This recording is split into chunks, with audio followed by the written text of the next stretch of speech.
प्रभुता असहिष्णु होती है। सेठ जी खुद आ जाएं, फिर भी ये लोग सामने खड़े रहें, यह तो खुला विद्रोह है। यह बेअदबी कौन सह सकता है? जरा इस लौंडे को देखो, देह पर साबित कपड़े भी नहीं, मगर जमा खड़ा है, मानो मैं कुछ हूं ही नहीं। समझता होगा यह मेरा कर ही क्या सकते हैं। सेठ जी ने रिवॉल्वर निकाला और इस समूह के निकट आकर उसे जाने का हुक्म दिया, पर वह समूह अचल खड़ा था। सेठ जी उन्मत्त हो गए। यह हेकड़ी! तुरंत हेड कांस्टेबल को बुलाकर हुक्म दिया, इन आदमियों को गिरफ्तार कर लो। कांस्टेबलों ने तीनों आदमियों को रस्सियों से जकड़ दिया और उन्हें फाटक की ओर ले चले। इनका गिरफ्तार होना था कि 1000 आदमियों का दल रेला मारकर मिल से निकल आया और कैदियों की तरफ लपका। कांस्टेबलों ने देखा बंदूक चलाने पर भी जान न बचेगी, तो मुलजिमों को छोड़ दिया और भाग खड़े हुए। सेठ जी को ऐसा क्रोध आ रहा था कि इन सारे आदमियों को तोप पर उड़वा दें। क्रोध में आत्मरक्षा की भी उन्हें परवाह न थी। कैदियों को सिपाहियों से छुड़ाकर वह जनसमूह सेठ जी की ओर आ रहा था। सेठ जी ने समझा सब के सब मेरी जान लेने आ रहे हैं। अच्छा, यह लौंडा गोपी सभी के आगे है, यही यहाँ पर इनका नेता बना हुआ है। मेरे सामने कैसा भीगी बिल्ली बना हुआ था, पर यहाँ सबके आगे आगे आ रहा है।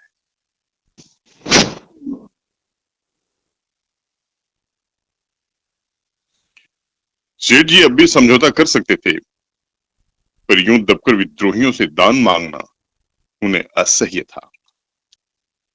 इतने में क्या देखते हैं कि वह बढ़ता हुआ समूह बीच ही में रुक गया।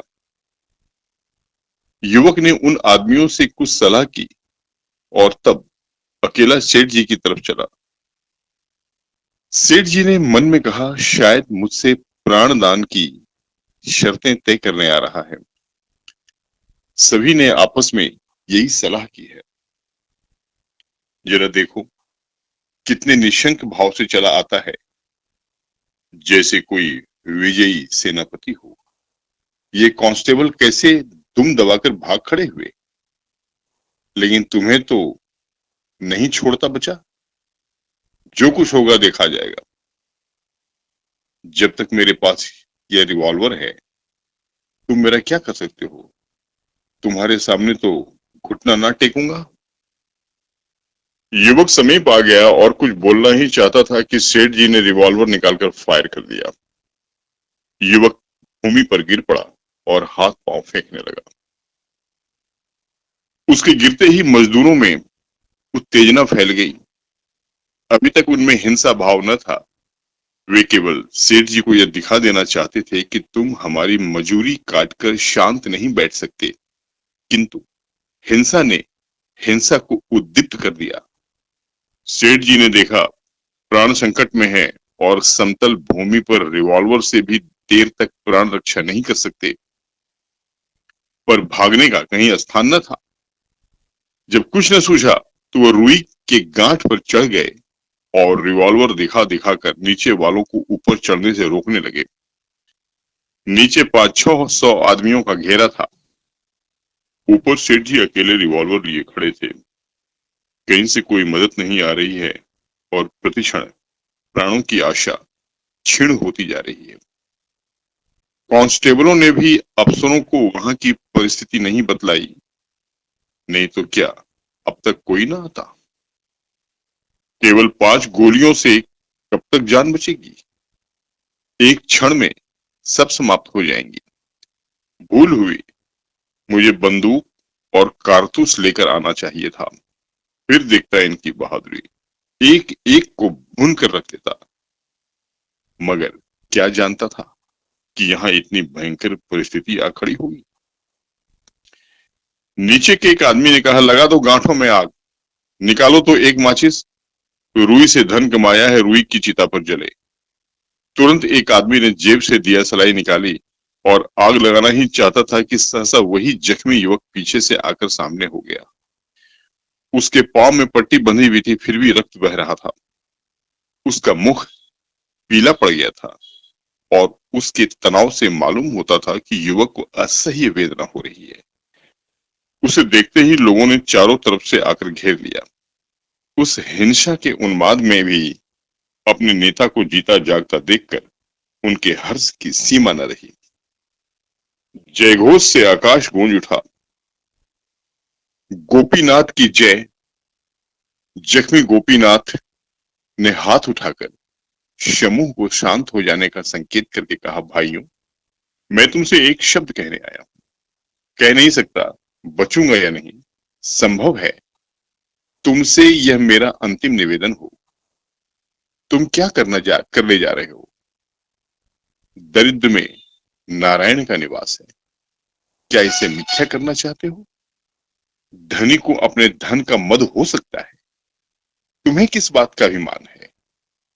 तुम्हारे झोपड़ों में क्रोध और अहंकार के लिए कहां स्थान है? मैं तुमसे हाथ जोड़कर कहता हूं, सब लोग यहां से हट जाओ। अगर तुम्हें मुझसे कुछ स्नेह है, अगर मैंने तुम्हारी कुछ सेवा की है, तो अपने घर जाओ और सेठ जी को घर जाने दो। चारों तरफ से आपत्तिजनक आवाजें आने लगी, लेकिन गोपीनाथ का विरोध करने का साहस किसी में न हुआ। धीरे धीरे लोग यहां से हट गए। मैदान साफ हो गया तो गोपीनाथ ने विनम्र भाव से सेठ जी से कहा, सरकार, अब आप चले जाएं। मैं जानता हूं आपने मुझे धोखे से मारा। मैं केवल यही कहने आपके पास आ रहा था जो अब कह रहा हूं। मेरा दुर्भाग्य था कि आपको भ्रम हुआ। ईश्वर की यही इच्छा थी। सेठ जी को गोपीनाथ पर कुछ श्रद्धा होने लगी है। नीचे उतरने में कुछ शंका अवश्य है, पर ऊपर भी तो प्राण बचने की कोई आशा नहीं है। वह इधर उधर सशंक नेत्रों से ताकते हुए उतरते हैं। जनसमूह कुछ 10 गज के अंतर पर खड़ा हुआ है। प्रत्येक मनुष्य की आंखों में विद्रोह और हिंसा भरी हुई है। कुछ लोग दबी जुबान से पर सेठ जी को सुनाकर अशिष्ट आलोचनाएं कर रहे हैं, पर किसी में इतना साहस नहीं है कि उनके सामने आ सके। उस मरते हुए युवक के आदेश में इतनी शक्ति है। सेठ जी मोटर पर बैठ के चले ही थे कि गोपी जमीन पर गिर पड़ा। सेठ जी की मोटर जितनी तेजी से जा रही थी, उतनी ही तेजी से उनकी आंखों के सामने आहत गोपी का छाया चित्र भी दौड़ रहा था। भांत भांति की कल्पनाएं मन में आने लगी। अपराधी भावनाएं चित्त को आंदोलित करने लगी।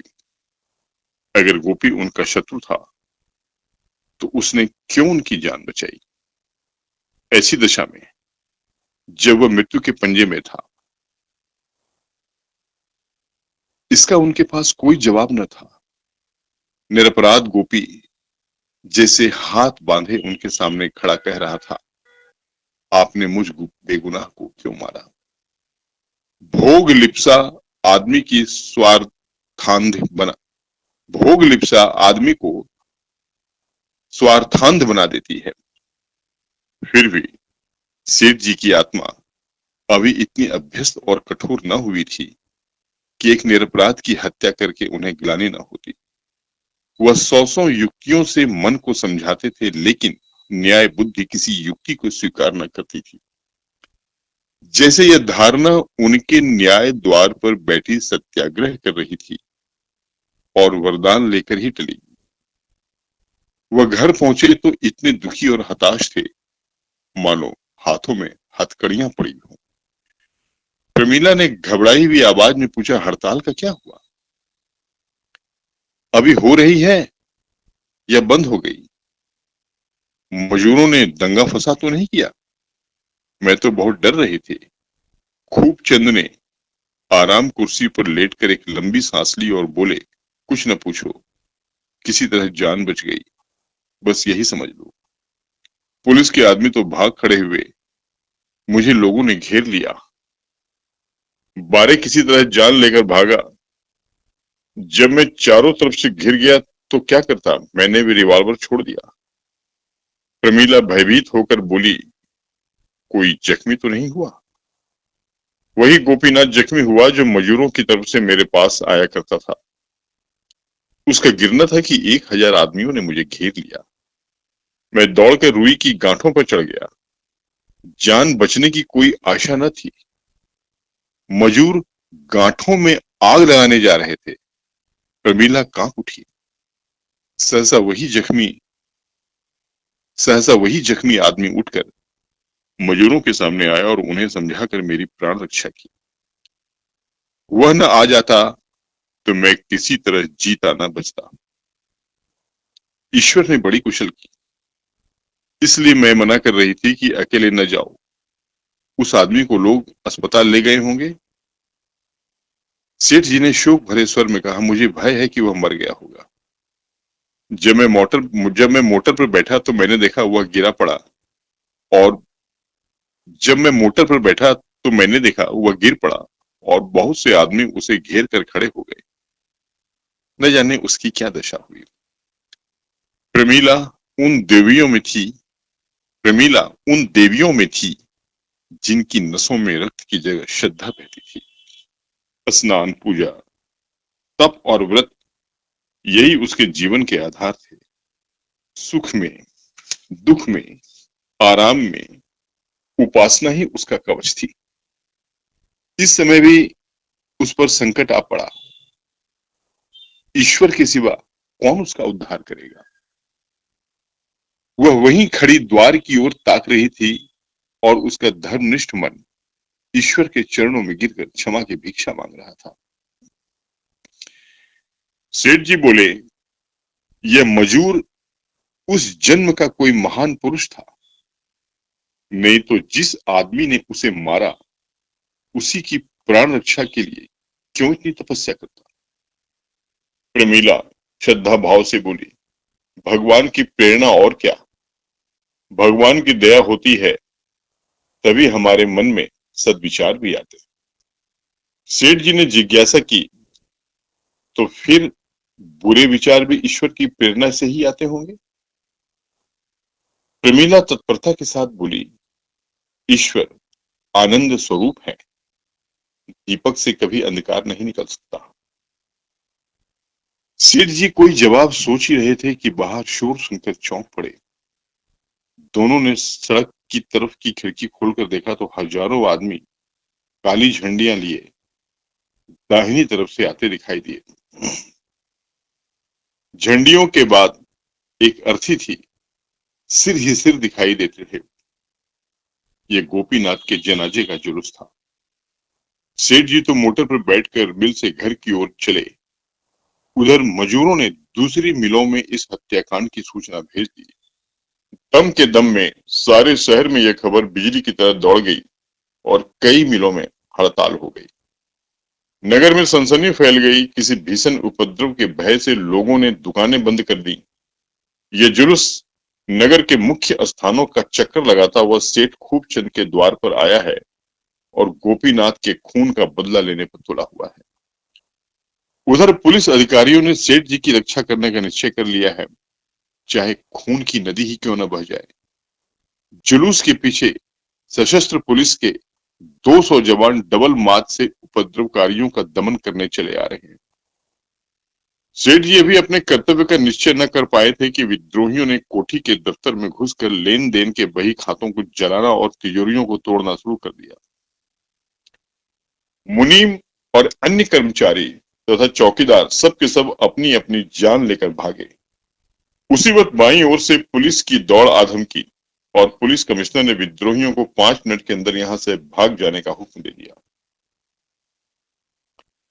समूह ने एक स्वर से पुकारा, गोपीनाथ की जय।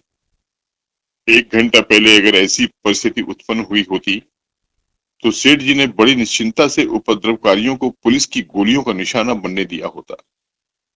लेकिन गोपीनाथ के उस देवोपम सौजन्य और आत्मसमर्पण ने जैसे उनके मन स्थित विकार का शमन कर दिया और अब साधारण औषधि भी उन पर रामबाण का सा असर दिखाती थी। उन्होंने प्रमीला से कहा, मैं जाकर सबके सामने अपना अपराध स्वीकार किए लेता हूँ, नहीं तो मेरे पीछे न जाने कितने घर मिट जाएंगे। प्रमीला ने कांपते हुए स्वर में कहा, यही खिड़कियों से आदमियों को क्यों नहीं समझा देते? वे जितना मजूरी बढ़ाने को कहते हैं, बढ़ा दो। इस समय तो उन्हें मेरे रक्त की प्यास है। मजूरी बढ़ाने का उन पर कोई असर न होगा। सजल नेत्रों से देखकर प्रमीला बोली, तब तो तुम्हारे ऊपर हत्या का अभियोग चला जाएगा। सजल नेत्रों से देखकर प्रमीला बोली, तब तो तुम्हारे ऊपर हत्या का अभियोग चल जाएगा। सेठ जी ने धीरता से कहा, भगवान की यही इच्छा है तो हम क्या कर सकते हैं। एक आदमी का जीवन इतना मूल्यवान नहीं है कि उसके लिए असंख्य जाने ली जाए। प्रमीला को मालूम हुआ साक्षात भगवान सामने खड़े हैं। वह पति के गले से लिपट कर बोली, मुझे क्या कह जाते हो? सेठ जी ने उसे गले लगाते हुए कहा, भगवान तुम्हारी रक्षा करेंगे। उनके मुख से और कोई शब्द न निकला। प्रमीला की हिचकियां बंधी हुई थी। उसे रोता छोड़कर सेठ जी नीचे उतरे। वह सारी संपत्ति जिसके लिए उन्होंने जो कुछ करना चाहिए वह भी किया, जो कुछ न करना चाहिए वह भी किया, जिसके लिए खुशामद की, छल किया, अन्याय किया, जिसे वह अपने जीवन तप का वरदान समझते थे, आज कदाचित सदा के लिए उनके हाथ से निकली जाती थी। पर उन्हें जरा भी मोह न था, जरा भी खेद न था। वह जानते थे उन्हें दामुल की सजा होगी। यह सारा कारोबार चौपट हो जाएगा। यह संपत्ति धूल में मिल जाएगी। कौन जाने प्रमीला से फिर भेंट होगी या नहीं। कौन मरेगा, कौन जिएगा, कौन जानता है। मानो वह स्वेच्छा से यमदूतों का आह्वान कर रहे हैं। और वह वेदनामय विवशता जो हमें मृत्यु के समय दबा लेती है, उन्हें भी दबाई हुई थी। प्रमीला उनके साथ ही साथ नीचे रुक गई।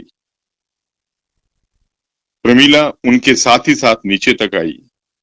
वह उनके साथ उस समय तक रहना चाहती थी जब तक जनता उसे पृथक न कर दे।